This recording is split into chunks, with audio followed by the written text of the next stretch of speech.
নামাজি ব্যক্তি যে সূত্রা রাখবে এটা লম্বা হবে 1 হাত, মোটা হবে আঙ্গুল পরিমাণ। আর এটা রাখার নিয়ম হলো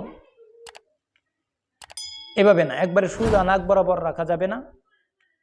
হয়তো ডান দিকে যদি রাখেন একটু এভাবে হালায় রাখবেন, বাম দিকে যদি রাখেন একটু এই দিকে রাখবেন, যাতে নাক বরাবর না হয়, একটু হালায় রাখবেন।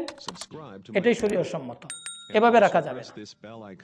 এইভাবে আপনি সূত্রা রাখতে পারেন।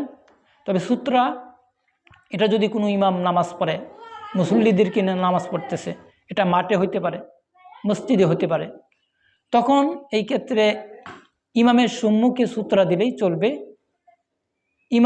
ইমামের সম্মুখে সূত্রা দিয়েই আপনি সব মুসল্লির সম্মুখ দিয়েই যেতে পারবেন, কারণ ইমামের সূত্রাই হলো মুক্তাদির সূত্রা। এই সূত্রা প্রয়োজনে ব্যবহার করতে হয়, এই জন্য আপনারাও প্রয়োজনে এই সূত্রাগুলো ব্যবহার করবেন।